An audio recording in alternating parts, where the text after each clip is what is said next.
عليكم ورحمة الله وبركاته. أهلا بكم مشاهديني ومتابعيني ومتابعين قناة ليلى النجار. اللهم صل وسلم على سيدنا محمد وعلى آله وصحبه وسلم. فاكرين لما جبت غسالة الأطباق الكلام ده السنة اللي فاتت وطلعت بعدها بشهر وقلت الله يسامح اللي قال لي أجيبها، أنا مش حباها لأنها مش بتنظف. ففي الكومنتات قالوا لي ساعتها على كذا نوع من المسحوق، وطبعا انا جربت كل الانواع وساعتها رسيت على نوع واحد اللي انا شغاله عليه دلوقتي من وقتها يعني. تمام. فرق فعلا مسحوق عن مسحوق في تنظيف وفي جمال حتى الاطباق والحلل وهي طالعه زي ما بتشوفوا حلل منوره كده، الاستانلس بتبقى طالعه مفرفشه كده، والكوبايات كمان بتبقى طالعه بتضوي ما شاء الله. كتير بقى سالوني ازاي بنضف الغساله وازاي هي تطلع لك اجود نظافه وتطلع لك احلى نظافه. دلوقتي هقول لك انا بستخدم لها ايه وكمان بعقمها ازاي، وبنضف الغساله نفسها من جوه ومن المواسير ازاي، لان دي حاجه مهمه جدا. الغساله عامله زي الطفل اللي انت يعني دايما بتاكلي ابنك علشان يكبر، فهي طول ما انت عايزاها تطلع لك نظافه احسن وتطلع لك الحاجه معقمه ونظيفه ومش مطوسه ومش مخربشه، وكمان ريحه المواعين حلوه. هقول لك ازاي. تمام. ابعدي بقى عن اي خلطات بتشوفيها او بتسمعيها او اي افتة من الافتاءات دي. هم عاملين لك الغساله وعاملين لك قصادها كل حاجه تخصها بصراحه. تمام.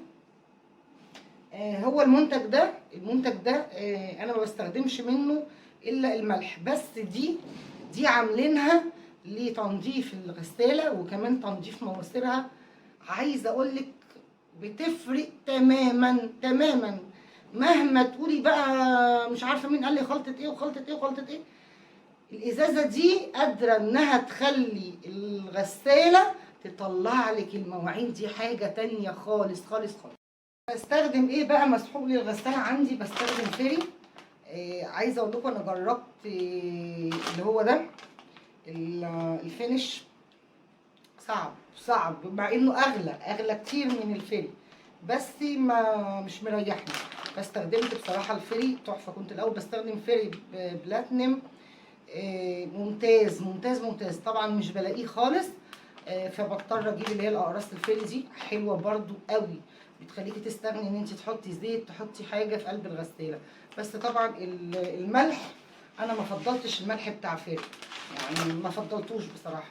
انا فضلت الملح بتاع ولا بقى فيه منتجات كتير هتلاقي في السوق، هتلاقي بكلينو حاجات كتير قوي. هي احلاهم الملح بتاع فينش بصراحه حلو جدا ممتاز جدا جدا جدا. بصوا هي العبوه دي انا مش فاكره بكام، 100 وحاجه مش فاكره. بصي من جوه الاقراص اهي، الاقراص بقى فيها كل حاجه، فاهماني؟ اهي كده ما بتفتحيهاش، انت بتحطيها زي ما هي كده. اوعي تفتحي الغلاف اللي عليها ده بهدلي الدنيا يعني. تمام. انت بتحطيها كده مع نفسها بقى.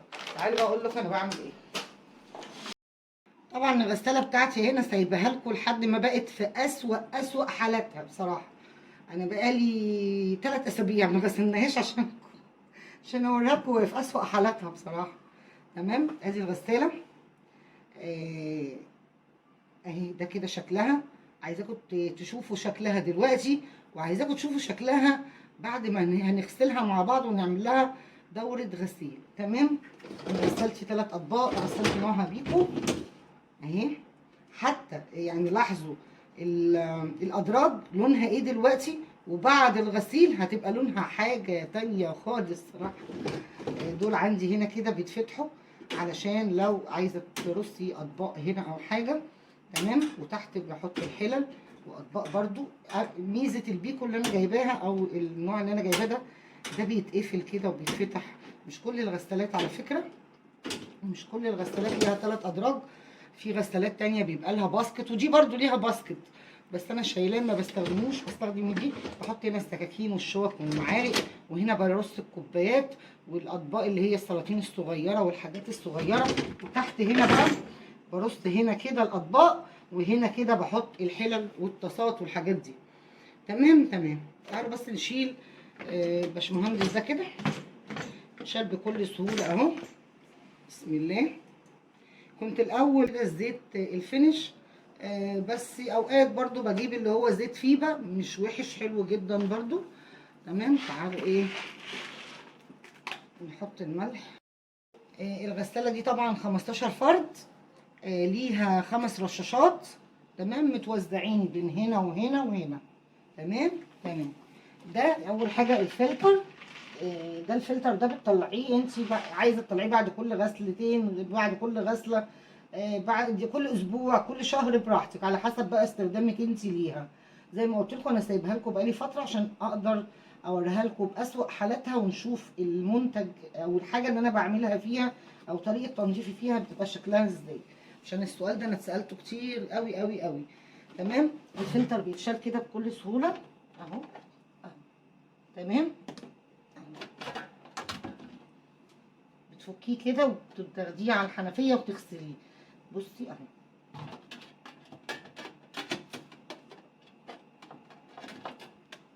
تعالي بقى نفك هنا. هنا دي بتاعت الملح.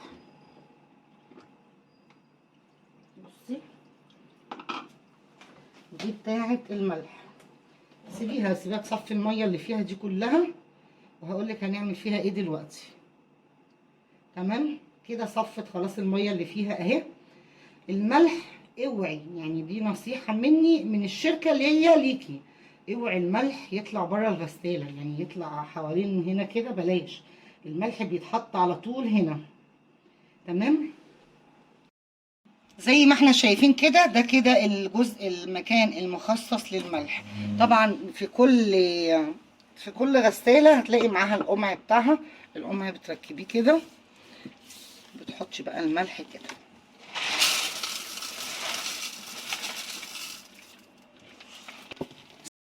بسم الله الرحمن الرحيم اهو. كل اللي بره ده دلوقتي هنلمه. تمام. اهو. تفضلي تديها ملح لحد ما تبطل تشفط كده. طول ما هي بتشفط هي محتاجه ملح.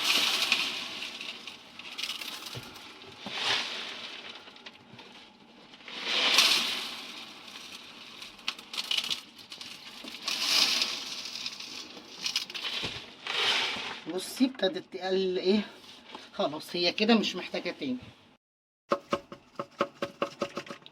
بس كده كتر خيرها. بس كده هنلم بقى ايه كميه الملح دي. ممكن تاخديهم كده وتحطيهم فيها براحتك.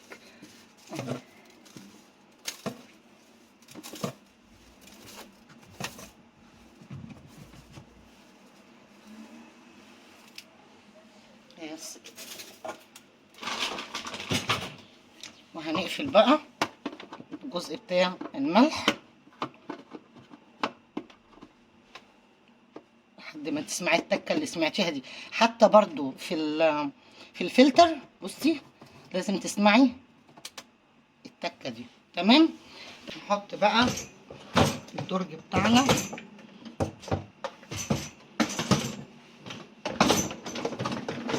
تمام. هنيجي هنا بقى كده ونحط دي. بصي بقى دي ما بتفتحيش خالص الغطا، يعني انا دي ما بفتح لهاش الغطا ده خالص. انا مجرد بس اني بشيل الورقه دي اهي. اهي بصي اهي. بس هي بقى بتتعامل مع نفسها. بحطها في الدرج الوسط زي ما احنا شايفين كده اهي. بس كده برشقها كده زي ما انت شايفه كده. تعالوا بقى نقفلها. بسم الله. قبل ما اقفلها بقى عايزه اصبن دي، هصبنها معاكم اهو. بسم الله. دي ليفه عاديه فيها بريل عادي خالص جدا.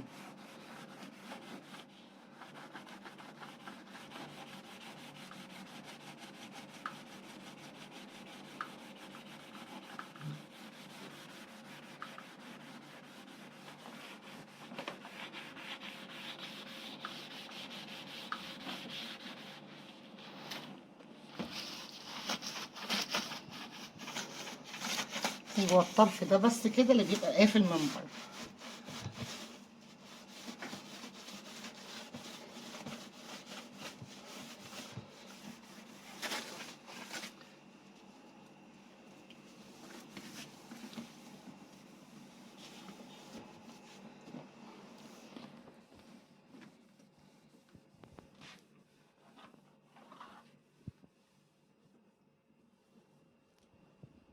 هرجع انضفها بقى من بره بس بعد ما نخلص دورتها. طبعا علشان تغسليها، ومكتوب كده كمان على المنظف اللي انا حطيته دلوقتي ده، لازم ما تقلش درجة الغسيل الا عن 70. هندوس الاول اون، نشغلها كده تمام. بعد كده نجيب بقى البرامج عشان نزود او ننقص. تمام، بسم الله. 2 4 ده على 70. تمام. وهنديها بقى ستارت تشغيل. بسم الله الرحمن الرحيم. هي كده اشتغلت. هتقعد قد ايه؟ هتقعد 3 ساعات، وده يعني من النظافة القصوى يعني. تمام، 3 ساعات.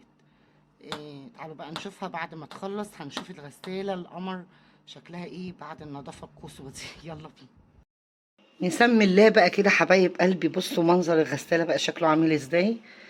بصوا كده تفاصيلها جزء جزء. بصوا النظافة اهي. بصوا حتى فرقت في دول، يعني دول كده لمعوا ازاي غير ما كانوا الاول. بصوا من جوه، بصوا جوانبها كمان. بسم الله ما شاء الله. بصوا النظافة هنا. طبعا الازازة خلصت اهي، هي مرة واحدة وخلاص، هي بتستخدم لمرة واحدة. تمام. بصوا حتى الادراج، بصوا بتزيق ما شاء الله عليها.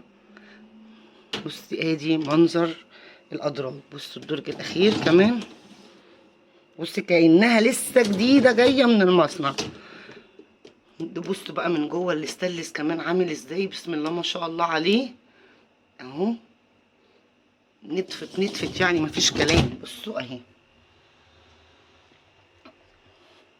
يا رب الفيديو النهارده اكون افدت بيه حبايب قلبي، واشوفكم ان شاء الله في فيديو جديد. وانا لبيت الرغبه ولبيت سؤالكم الدائم عن ازاي بنضف الغساله، وازاي الاستانلس كمان بتاعي والحاجه بتطلع نضيفه منها. والناس اللي ما بتعرفش المنتج ده بجد حلو قوي. يا رب الفيديو بتاعي يكون عجبكم. لو عجبكم الفيديو ما تنسوش تعملوا لي احلى لايك، ولو اول مره تشوفوا القناه بتاعتي يا ريت تشتركوا في القناه وتفعلوا الجرس عشان يوصل لكم مني كل جديد. تحياتي ليلى النجار، والسلام عليكم ورحمه الله وبركاته.